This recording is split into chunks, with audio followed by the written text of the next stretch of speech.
नमस्कार बच्चों। तो आज हम पढ़ेंगे वाच्य, जो कि आपके परीक्षा में 4 नंबर का आता है, कक्षा 10वीं में सीबीएसई बोर्ड में, और ये फर्स्ट टर्म में अभी आना है। तो ध्यानपूर्वक सुनना और समझना कि वाच्य किसे कहते हैं, और कुछ इसका अभ्यास है वो हम करेंगे। तो ध्यानपूर्वक सुने कि वाच्य बिल्कुल सरल शब्दों में कैसे समझ सकते हैं कि क्रिया के जिस रूप से ये पता चलता है कि वाक्य में कर्ता, कर्म अथवा भाव में से किसकी प्रधानता है। यहाँ आपको बहुत ध्यान से वाक्य को पढ़ना है, यह देखना है कि इनमें से किसकी प्रधानता है, यानी कर्ता की प्रधानता है कि कर्म की प्रधानता है अथवा भाव की प्रधानता है। और ये क्रिया के आधार पर आपको क्रिया के आधार पर पता चलेगा कि क्रिया किस पर निर्भर करती है। अगर क्रिया कर्ता के अनुसार होगी तो कर्तरीवाच्य, क्रिया कर्म के अनुसार होगी तो कर्मवाच्य, क्रिया भाव के अनुसार होगी तो वह भाववाच्य होगा। और इसको अच्छे से पढ़ते हैं। वाच्य क्रियाओं में विधान है, तो क्रियाओं में वाच्य क्या है, वो विधान है उसका। तो वाच्य के भेद देखिए। कर्तरीवाच्य, इसके 3 भेद होते हैं जैसा हम अभी बात कर चुके हैं। तो इसका पहला भेद देखिए, कर्तरीवाच्य। कर्तरीवाच्य में कर्ता यानी कि काम को करने वाला जो सब्जेक्ट होता है वही प्रधान यानी हेड होता है। जैसे राम पढ़ रहा है, तो यहाँ कौन पढ़ रहा है, राम पढ़ रहा है। तो राम यहाँ कर्ता है और क्रिया कर्ता के अनुसार है, इसलिए यहाँ कर्तरीवाच्य है।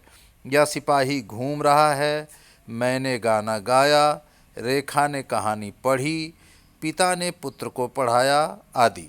ये सभी वाक्य कर्तरीवाच्य के उदाहरण हैं और सभी में जो क्रिया है वह कर्ता पर निर्भर करती है। कर्ता के अनुसार ही जब क्रिया का लिंग, वचन इत्यादि निर्धारित होता है तब उसे हम कर्तरीवाच्य कहते हैं। अगला है कर्मवाच्य। कर्मवाच्य में जो काम एक्शन है, जो काम है वह प्रधान होता है। कर्मवाच्य में कई बार कर्ता गायब भी होता है, जैसे गिलास टूट गया, खिड़की खुल गई, हवा चल रही है, दूध गिर गया। यहाँ कर्म है, यहाँ कर्ता दिखाई दे ही नहीं रहा बिल्कुल भी। तो यहाँ पर आप देखिए कि यहाँ पर कर्ता गायब है, लेकिन यहाँ पर कर्म हो रहा है और कर्म के अनुसार ही क्रिया का निर्धारण किया गया है, इसलिए यहाँ पर कर्मवाच्य है। अगला है भाववाच्य। भाववाच्य में भाव प्रधान होता है, इमोशन जो होते हैं वो प्रधान होते हैं। तो भाववाच्य की क्रिया सदा अन्य पुरुष, पुल्लिंग और एक वचन में, यानी भाववाच्य में कभी भी स्त्रीलिंग नहीं होगा, प्रथम पुरुष या मध्यम पुरुष नहीं होगा, और एक वचन ही होगी, इसमें बहुवचन नहीं होगा। इस बात का आपको पूरा ख्याल रखना है। आप यहाँ देख सकते हैं कि अक्सर जो है विवशता, असमर्थता प्रकट करने के लिए बात होती है। तो भाववाच्य में अक्सर असमर्थता या विवशता प्रकट की जाती है, इस बात को आपको पूरा ख्याल रखना पड़ेगा। जैसे दिन भर कैसे भूखा रहा जाए, ये असमर्थता व्यक्त कर रहा है यह वाक्य। अब तो उनसे खड़ा भी नहीं हुआ जा रहा, यहाँ भी असमर्थता, विवशता है। जैसे यहाँ पर और देखिए, थोड़ा सा और अच्छे से इसको समझिए। कर्तरीवाच्य, कर्मवाच्य और भाववाच्य को जहाँ ने का प्रयोग हो वहाँ कर्तरीवाच्य होता है। जैसे रमेश ने केला खाया, कभी कभी ने छुपा हुआ होता है। ध्यान दीजिएगा, क्रिया कर्ता के अनुसार होना चाहिए। जैसे रमेश केला खाता है, यहाँ ने नहीं है, जबकि ऊपर रमेश ने केला खाया उसमें ने है। तो कभी कभी ने जो है इसमें विभक्ति चिन्ह है ने, जो कि इसमें से दिखाई नहीं देता, जो छुपा रहता है। तो कभी कभी ऐसा भी होता है, लेकिन क्रिया सदैव कर्ता पर निर्भर करती है। यहाँ रीता ने पत्र लिखा, अब यहाँ रीता कर्ता है और स्त्रीलिंग है, परंतु लिखा क्रिया का एक वचन पुल्लिंग पत्र कर्म के अनुसार आया है, इसलिए यह कर्मवाच्य हो जाएगा। यहाँ रीता ने पत्र लिखा, ये कर्तरीवाच्य नहीं होगा, क्योंकि पत्र जो है कर्म है और लिखना शब्द जो है यहाँ पर पुल्लिंग है, जो कि क्रिया पर निर्भर, जो क्रिया जो है यहाँ कर्ता के बजाय कर्म पर निर्भर है। इसलिए ऐसे भी कई बार वाक्य आ जाते हैं जिनका आपको ध्यान रखना है। जहाँ पर भी द्वारा का प्रयोग, जहाँ पर भी द्वारा का प्रयोग दिखे वह कर्म है। जैसे शिकारी द्वारा शिकार किया जाता है, गणेश द्वारा पेन से लिखा जाता है, रीना से चाय पी जाती है। तो द्वारा या से ये दोनों ही प्रयोग होते हैं, कर्मवाची की निशानी के तौर पर आप इसे देख सकते हैं। या सीधे सीधे क्रिया का प्रभाव अगर कर्म पर पड़ता है, यानी क्रिया कर्म के अनुसार हुई, कर्म स्त्रीलिंग है, क्रिया स्त्रीलिंग है, कर्म पुल्लिंग है, क्रिया पुल्लिंग है, कर्म एक वचन है, क्रिया एक वचन है, कर्म बहुवचन है, क्रिया बहुवचन है, तो यह कर्म के आधार पर हो गया और यह कर्मवाच्य होगा, अन्यथा वह कर्तरी या भाववाच्य होगा। भाववाच्य में इस तरह के शब्द होते हैं जैसे खाया नहीं जाता, चला नहीं जाता, सोया नहीं जाता, दौड़ा नहीं जाता, या फिर नहीं शब्द नहीं है तो चलो टहला जाए, अब तो खिसका जाए, धुंध में भीतर ही बैठा जाता है आदि। इस प्रकार के शब्दों का प्रयोग, वाक्यों का प्रयोग किया जाएगा तो वहाँ पर भाव, जहाँ पर भाव की प्रधानता होती है। आप देखिए, धुंध में भीतर ही बैठा जाता है, तो यहाँ भाव जो है वह भीतर वाला जो भाव है उसके आधार पर है क्रिया, क्योंकि असमर्थता व्यक्त हो रही है, धुंध है तो बाहर नहीं बैठ सकते, भीतर बैठेंगे। समझ में आ रही मेरी बात आपको? तो आगे देखिए, कुछ उदाहरण हैं। अब सीबीएसई में जो 10वीं में यह परीक्षा में आता है, जो अभी आएगा, पहली बार ऐसा पेपर होने जा रहा है, तो आपको ध्यान रखना है। तो यहाँ पर कुछ उदाहरण दिए गए हैं, आप भी सोचिएगा और फिर मैं आपको जवाब बताऊंगा। अगर आप खुद अपने मन में बता पाते हैं तो अच्छी बात है, कोशिश कीजिएगा। जैसे है, इनमें से कौन कौन से वाच्य के भेद हैं। अब यहाँ एक ए है कर्तरीवाच्य, कर्मवाच्य, भाववाच्य, बी है संज्ञा सर्वनाम, सी है कारक वचन, डी है कर्ता का काल या क्रिया का फल। अब यह पूछा कौन कौन से वाच्य के भेद हैं, तो जाहिर सी बात है आपको समझ में आ गया होगा कि इसमें कौन कौन से वाच्य के भेद हैं।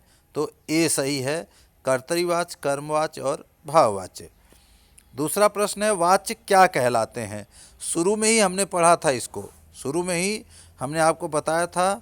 जैसे यहाँ पर उदाहरण है, संज्ञा के भेद, सर्वनाम के भेद, विशेषण के भेद, क्रियाओं के विधान।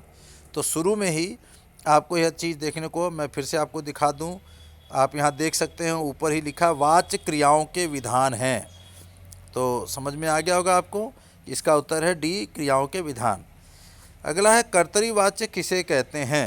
ये हम अभी पढ़ चुके हैं, इसी पर आधारित है।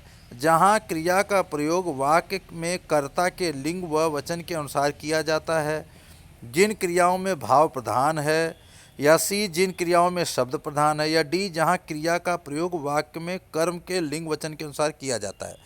तो मैंने आपको बताया था कर्ता के अनुसार होना चाहिए, तो जाहिर सी बात है यहाँ पर ए सही होगा, जहाँ क्रिया का प्रयोग वाक्य में कर्ता के लिंग व वचन के अनुसार किया जाता है, यानी क्रिया सीधे सीधे कर्ता पर निर्भर होती है। अगला चौथा, वाच्य के कितने भेद होते हैं। जाहिर सी बात है, पहले प्रश्न में कर्तरीवाच्य, कर्मवाच्य, भाववाच्य अगर सही है तो यहाँ पर वाच्य के कितने भेद हो गए। यहाँ 1 2 3 4, तो इसका उत्तर सी है। आप सभी ने कर लिया होगा, 3, इसका उत्तर है 3।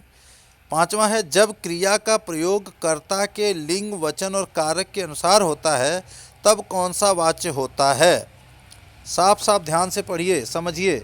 जब क्रिया का प्रयोग कर्ता के लिंग वचन और कारक के अनुसार होता है तो ए है कर्मवाच्य, बी है कर्तरीवाच्य, सी है भाववाच्य, डी है मिश्र वाक्य। आशा आप समझ गए होंगे कि कर्ता के लिंग वचन और कारक के अनुसार क्रिया होती है तो यहाँ पर कर्तरीवाच्य होगा। छठा प्रश्न है, रोहन ने दिनेश को डंडे से मारा, वाक्य में कौन सा वाच्य होगा। अब यहाँ ने है, सीधी सी बात है, और दिनेश को डंडे से मारा, तो दिनेश को डंडे से मारा, क्रिया जो है वो रोहन के अनुसार पुल्लिंग बन रही है और एक वचन है। ये सारी बातें यहाँ पर देख सकते हैं। तो इस आधार पर ए कर्मवाच्य नहीं होगा, बी भाववाच्य नहीं होगा, तो सी कर्तरीवाच्य होगा, इसलिए इसका उत्तर सी है। अगला प्रश्न सातवां देखिए, राहुल धीरे धीरे चलता है, वाक्य में वाच्य भेद बताइए। यह भी बहुत आसान है कि राहुल धीरे धीरे चलता है। कौन चलता है? राहुल चल रहा है भाई, क्रिया चलना है और राहुल यहाँ पर करता है, कर्म से यहाँ कोई लेना देना है ही नहीं। तो सीधी सी बात है, आप समझ गए होंगे कि मैं क्या कहना चाहता हूँ। तो आप समझिए और बताने का प्रयास कीजिए कि ए कर्तरीवाच्य, बी कर्मवाच्य, सी भाववाच्य, डी मिश्र वाक्य। तो यहाँ पर पहली बात तो डी मिश्र वाक्य, ये तो वाक्य है ही नहीं, वाच्य है। तो तीनों में से कौन सा है? क्योंकि क्रिया कर्ता पर निर्भर है, इसलिए कर्तरीवाच्य है। सोनार, आगे देखिए कि अगला प्रश्न है, सोनार गहने बनाता है, सोनार या सुनार जैसा भी आप समझ लीजिए, सुनार गहने बनाता है, प्रयोग के आधार पर वाक्य भेद बताइए। तो कर्मवाच्य है, कर्तरीवाच्य है, भाववाच्य है, उपयुक्त सभी। जाहिर सी बात है उपयुक्त सभी तो बिल्कुल नहीं होगा, इन तीनों में से एक होगा। तो गहने कौन बनाता है? सुनार बनाता है। तो क्रिया जो है कर्ता पर निर्भर है, इसलिए यह भी कर्तरीवाच्य है, यानी बी सही है। जिस वाक्य में कर्म की प्रधानता होती है वहाँ कौन सा वाक्य या वाच्य होता है? ये वाच्य होना चाहिए, वाक्य गलत है यहाँ पर, वाच्य। जिस वाक्य में कर्म की प्रधानता होती है वहाँ कौन सा वाच्य होता है? तो ए कर्तरीवाच्य, बी कर्मवाच्य, सी कर्मवाच्य और डी कर्मवाच्य। ये तीनों में यहाँ कर्मवाच्य है, ये थोड़ा सा गलत है बेटा, ये गलत यहाँ पर प्रिंट हो गया है। कर्मवाच्य है, बस सीधी सी बात है। ए बी सी डी तीनों कर्मवाच्य है। परीक्षा में ऐसा नहीं होगा, ये बाय मिस्टेक है, तो आप इसको कर्मवाच्य याद कर लीजिए कि कर्मवाच्य होगा। अगला प्रश्न है, जब क्रिया का रूप कर्म के अनुसार बदलता है तब कौन सा वाच्य होता है?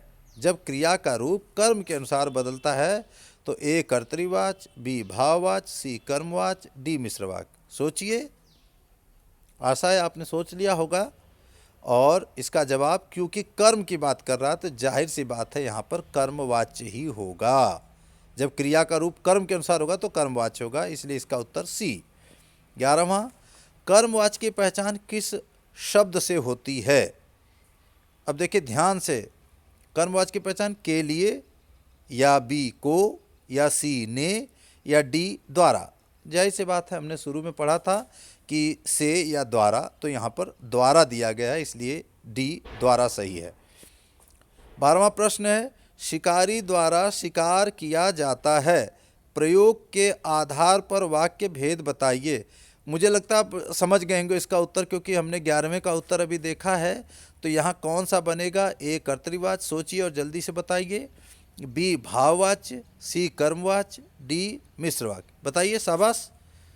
हाँ सही, कर्मवाच्य, क्योंकि यहाँ द्वारा है तो सी सही होगा। द्वारा दिया गया है इसलिए सी सही होगा।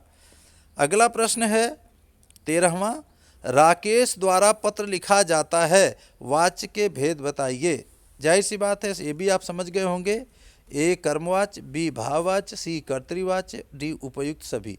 तो इसमें उपयुक्त तो होगा ही नहीं सभी, सीधे सीधे, क्योंकि द्वारा है, राकेश द्वारा पत्र लिखा जाता है, इसलिए यहाँ पर कर्मवाच्य होगा। चलो अब खाया जाए, चलो अब खाया जाए, आपको अगर याद हो तो हमने पढ़ा था, और उसमें चलो अब बैठा जाए, धुंध में भीतर ही बैठा जाए, चला नहीं जाता, इस प्रकार के जब वाक्य आते हैं जहाँ भाव की बात की जाती है या असमर्थता की विवशता की बात की जाती है, तो वहाँ कौन सा वाच्य होता है? तो उदाहरण दे, अरे यहाँ पर उत्तर देखें, ए कर्तरीवाच्य, बी भाववाच्य, सी कर्मवाच्य, डी कोई नहीं। तो कोई नहीं तो होगा ही नहीं, तो यानी डी बिल्कुल गलत है। कर्तरीवाच्य भी नहीं होगा, क्योंकि यहाँ पर कर्ता पर निर्भर नहीं है। ठीक है, तो ये भाववाच्य है, क्योंकि खाया जाए तो भाववाच्य होगा, भाव की बात की गई है। 15वां प्रश्न, दीपक ने गाना गाया, प्रयोग के आधार पर वाक्य के भेद बताइए। बड़ा साधारण सा है, ए कर्तरीवाच्य, बी कर्मवाच्य, सी भाववाच्य, डी उपयुक्त सभी। तो सभी तो बिल्कुल नहीं हो सकता, और ने आया है तो जाहिर सी बात है, सोचिए कौन सा जवाब होगा?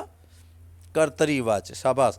तो यहाँ पर इसका उत्तर है कर्तरीवाच्य, क्योंकि ने आया, दीपक ने गाना गाया, किसने गाया?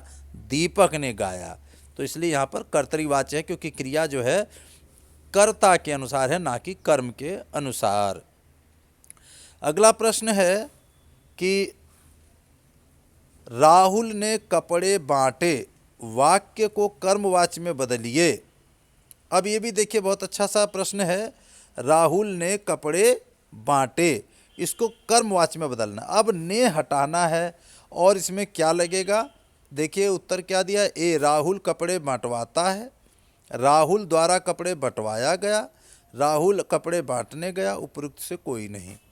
तो यहाँ देखिए राहुल द्वारा कपड़े बंटवाए गए, बंटवाया गया कपड़ा, फिर यहाँ पर कपड़े को कपड़ा कर देंगे, या कपड़े है तो फिर बंटवाए गए कर सकते हैं। तो इस प्रकार से बी सही होगा, मतलब इसका उत्तर बी। अगला प्रश्न है, उसने भोजन कर लिया, वाक्य को कर्मवाच्य में बदलिए। उसने भोजन किया, उसके द्वारा भोजन नहीं किया गया, उसके द्वारा भोजन कर लिया गया, उपयुक्त में से कोई नहीं। यहाँ भी ऊपर वाले की तरह ही आप देखिए, ध्यान रखना है, दो जगह द्वारा का प्रयोग है लेकिन एक सही है इसमें।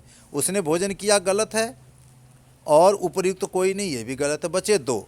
उसके द्वारा भोजन नहीं किया, क्योंकि अब वाक्य में नहीं है ही नहीं, इसलिए यह भी गलत, सी सही है, उसके द्वारा भोजन कर लिया गया। अगला है, चोट लगने के कारण वह चल नहीं पाया, वाक्य को भाव में बदलिए।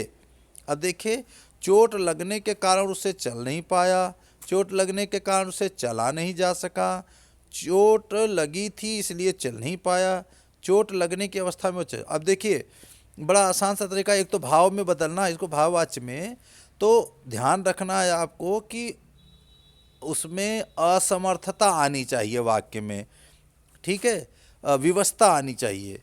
तो चोट लगने के कारण उसने चल नहीं पाए, तो ये तो वैसे ही गलत हो रहा, वाक्य ही नहीं बन रहा सही से, तो ये गलत। चोट लगने के कारण उससे चला नहीं जा सका, और जाहिर सी बात है यही सही होगा, और उसे चोट लगी थी इसलिए चला नहीं, वाक्य ही बदल दिया इसलिए ये गलत। चोट लगने की अवस्था में वह चल नहीं पाया, यह भी गलत। तो बी सही है, चोट लगने के कारण उससे चला नहीं जा सका। अगला प्रश्न है, मैं दौड़ नहीं सकता, वाक्य को भाव में बदली, भाववाच्य में। तो मुझसे दौड़ा नहीं गया, मुझसे दौड़ना नहीं चाहिए, मुझसे दौड़ा नहीं जा सकता, मुझे दौड़ा गया, मुझसे दौड़ा गया। अब मैं दौड़ नहीं सकता है, तो जाहिर सी बात है वाक्य भी इसी तरीके से बनेगा कि मुझसे दौड़ा नहीं जा सकता। तो यही उत्तर इसका होगा, सी। और इस प्रकार से हमारी आज की क्लास यहीं ख़त्म होती है। आशा है आप सभी को अच्छे से समझ में आ गया होगा, और अच्छे से प्रैक्टिस कर लीजिएगा। और सबसे ख़ास बात कि आप इसको शुरू से ही इसको समझें, तभी आप इसको अच्छे से समझ पाएंगे। और बार बार वीडियो को देखें और समझें। धन्यवाद।